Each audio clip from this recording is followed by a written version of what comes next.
Hello and a very good morning to everyone.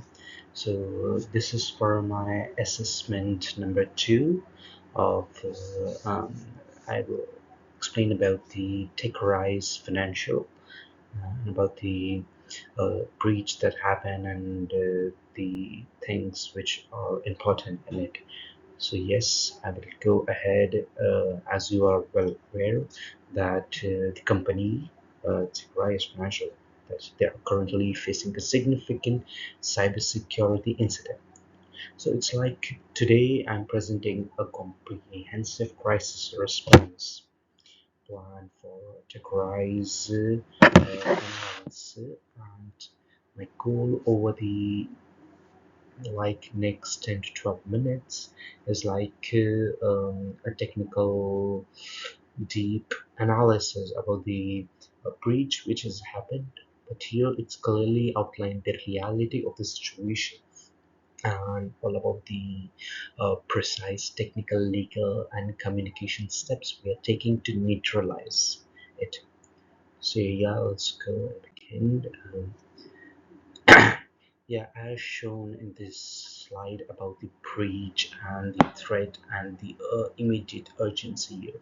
So let's establish the fact here is that on Tuesday at 10 p.m. EAEST, the IT department detected an unauthorized access to one of the core transaction database. Yeah, so the forensics shows that the attackers breached the perimeter by an exploit a vulnerability about by a third-party plugin, the origin, which was used to uh, which is normally used for a public facing website. So here we know who is behind it now is the there is a threat. I mean, you can say like a group which is behind is there is known as the Shadow Loom. The Shadow Loom has also claimed with the responsibility of this attack, and here they issued a threat to release their personal data for of Tigris for of 100 and also for I mean personal data of 1000 of their users, and unless and until the company pays them a ransom of 1000 bitcoins. That is too much number by itself. Yeah. So yeah, let's go ahead. So about the markets and the business impacts which have been fallout has been really immediate, and the market has reached to the media task in like a 10% drop in the share prices as well. And as you can see in it, like that they are fighting a battle in here for the customer trust as well, with the concerns with their concerns, because it is really difficult. The breach happened because in social media channels are really flooded with the concerns of their customers.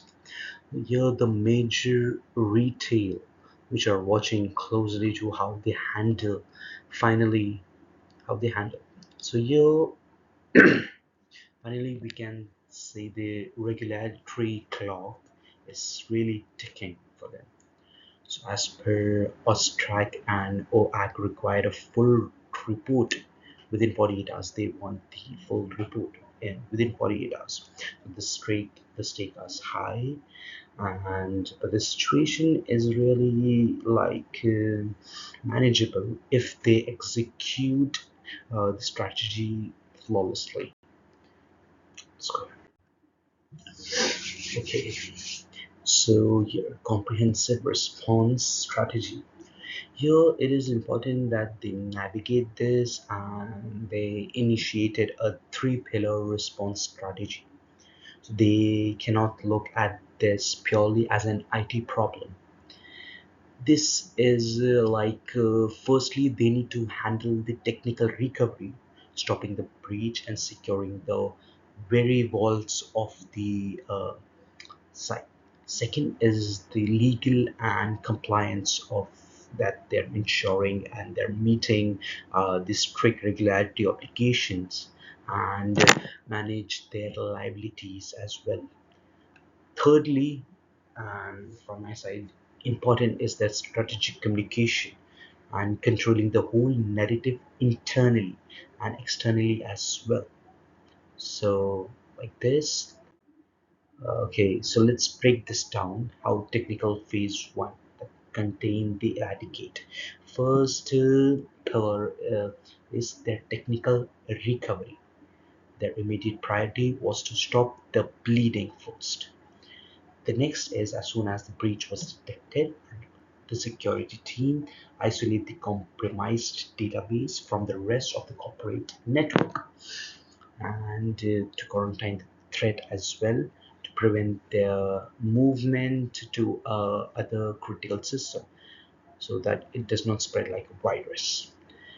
Here, they also have to disable the vulnerability of the third party vulnerability which the virus came from, and to deploy the patches and reset all their administrative credential and effectively locked Shadow Loom out of the building.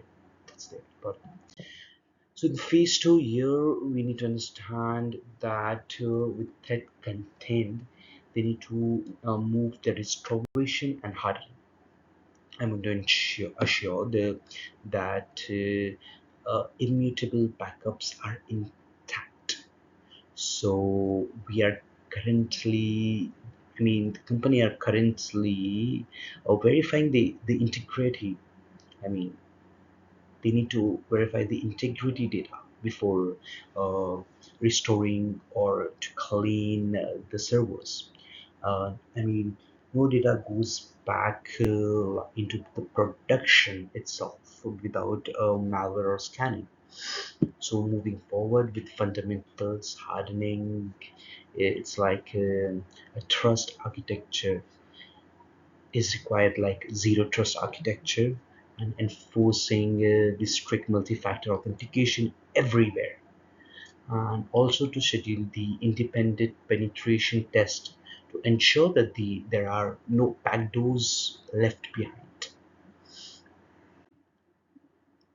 So here in the legal and regulatory compliance, it is like currently it is within 48 hours. The window mandated by the OSTRAC and OAX, the legal team alongside the chief information security officer is the uh, finalizing the data breach report, and crucially every step of the technical response has been mapped to ISO 27001 standards, which is an important standard and framework by itself, and by aligning the incidents management with internationally recognized ISO standards, which will demonstrate the regularities, the response, which is not reactive panic, but a measured and industrial standard process. Managing the liabilities is like critically labeled that they must address the ransom demand. But here, let me be clear that on the advice of any cybersecurity experts and federal law enforcement, TechRise will not pay the 1,000 Bitcoin ransom because it's win-win for the hackers. And by paying the ransom offers, there is a zero guarantee data that the data will be destroyed by the shadow loom. So and also that it paints a target to the future attacks.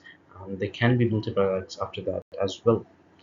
So yeah, exactly, potential liabilities into demonstration will be very difficult. Next, the internet communication here is the third party communication. The crisis by poor messaging, the IT and security team are operating on secure but out of band communication channel. They cannot assume their internal email, and entirely private until the forensic audit is complete. So yeah, for customer service teams and the strictly approved FAQs as well. So here the front line is dealing with anxious customers, and they need to speak to one unified voice as well. So as per the protocol, reinforcing the security protocol, we get absolute care of the all media inquiries must be routed to PR department. No unauthorized speculation. Next is the external communication, which is required here. I mean, for over 1 lakh potential impact customers. So they are drafting a direct and transparent communication.